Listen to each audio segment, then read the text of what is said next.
Hey guys, how's it going? Today we're going to talk about the recently re-released Final Fantasy VII Crisis Core Reunion. So this is a remaster of the game that came out on the PSP. I didn't have a PSP, so I missed out on playing this the original go-around. But I do like Final Fantasy VII, and I like the world of Midgar and just everything involving Cloud and Tifa and the whole Final Fantasy VII universe. It just such a memorable experience for me to go back, hear the classic tunes, see the characters, look at some side missions, and get a whole new look of areas in the game that we might not have seen before. And Crisis Core brings to you a prequel story that takes place before the events of the original Final Fantasy VII.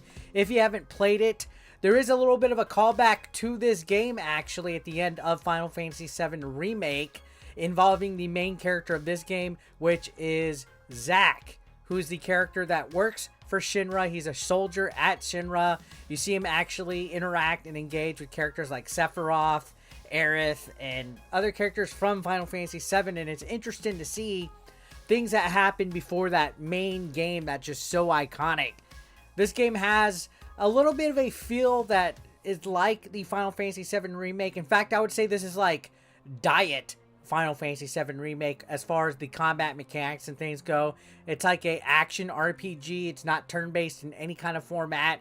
When you control your character on the screen, you do get random encounters with enemies, but the battle is actual real-time action-based combat where you can melee attack, or if you hold one of the shoulder buttons, you can use your materia or your magic spells or any kind of special attacks.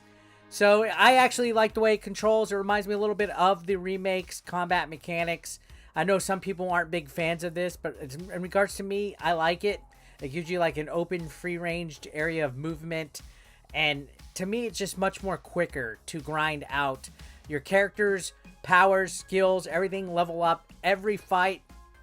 Even when you battle or you engage or you use certain summons or limit breaks and stuff, you'll see numbers flash all over the screen indicating that some SP or XP, whatever you want to call it, gets picked up. It really feels like when you're grinding this game, you're gaining XP. It's like really rewarding almost. It's like a shot of dopamine every fight. So I didn't find myself skipping battles.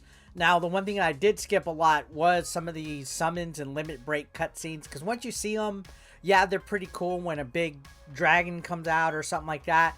But after a while, you know, you just skip it, or some of the cutscenes can be a little lengthy and stuff. It is worth paying attention to some of the major cutscenes, though, because you get a lot of the lore and backstory of the Final Fantasy VII series. But if you played it before on PSP, I'm sure you're going to enjoy looking at the updated visuals. A lot of the character models have better looking faces, and the hair looks much better, and the environment and everything. You can tell that they definitely did a graphical upgrade in regards to Reunion, so that's good on them. And this game doesn't cost $70. This is a full-fledged like $49, $39 game, which makes this a little bit more appealing. It's also on Switch, Xbox, and PlayStation, so you can play this on any console of your choice, which is nice because Remake is on PlayStation 5 and PlayStation 4. We're not going to play those on Xbox, but it was nice to have a Final Fantasy game that we can play on Switch that feels grander in scope. Now, this ain't a big open world adventure game. You kind of have the Shinra building as your hub.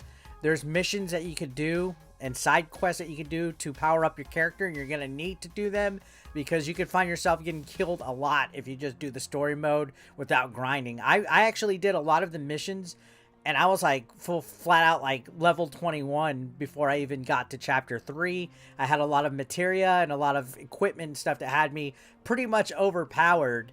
And then on top of that, of course, you know, also on the hub, you'll go and do your main missions and stuff like that. You can go outside the Shinra building and explore like Loveless Avenue and stuff like that. But for the most part, when you go into a mission zone, it's a smaller area on a map that's indicated. Like, you know, like a couple of hallways or a couple of tunnels in a cave or the slums. It's not like a full out flat, you know, out open world RPG. It's kind of arcade like in its presentation. You'll get sent to an area when you do a mission, and it's limited to a certain amount of distance, but that's all right. It's a faster paced game. This game is a little bit more of a weekend title, so to speak. You could probably get through this in less than 3 days if you dedicate yourself to it, and that's pretty cool. I guess it's a small way of holding yourself over until Final Fantasy VII Remake Part 2 comes out. You know, not everybody has a full 80 hours plus to do a full-fledged RPG. So to have something that's a little bit more faster paced with Final Fantasy VII, you know, universe and characters behind it, is a welcomed little, I guess, hidden gem. I thought as far as games come out this last year, this one's up there. Again, it has Final Fantasy VII. It's a franchise that I pretty much like, even though I'm a little bit of a casual. I respect it. I like a lot of the callbacks, the Easter eggs, the references. Seeing, you know, stuff that happens before such an iconic game again is a real treat. The game looks and plays fantastic. Again, 80 hours sometimes for real RPGs. It's a little bit too much. So to see something that's well built for a smaller scale and still feel like a quality title is awesome. It's a perfect game for me. Again, when I was playing it, I still explored as much as I could. And I basically just grinded my character until I, you know, was as maxed out as I could. And then when I took on the story, it was just so fun seeing myself able to defeat so many enemies just using like my fire attack or blizzard attack or the thunder or thundara or any of the different things like that. Like the materia fusions, you could fuse materia to make newer, stronger attacks. And there was definitely a lot of replay value here because there's so many little missions. Don't let it fool you just because it's not a full-fledged open world game with exploration that there's not a lot of content to sink in here. I feel Square Enix did a great job putting this together.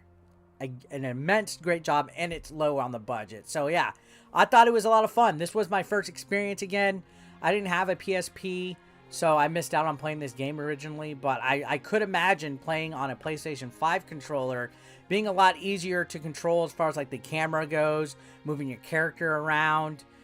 Definitely better looking at it on a TV screen as well. I'm not a handheld guy, so I'm pretty sure I would definitely be rather enjoying it on my PlayStation 5 or my Switch as opposed to playing it just on a PSP that feels limited in scale. So I was telling my live stream chat, I'm like, hey, you know, this is awesome. I'm getting to play the definitive version of this game. I'm not too familiar with the original. So in regards to me, awesome. I think this game is definitely a must buy. And again, it's cheap.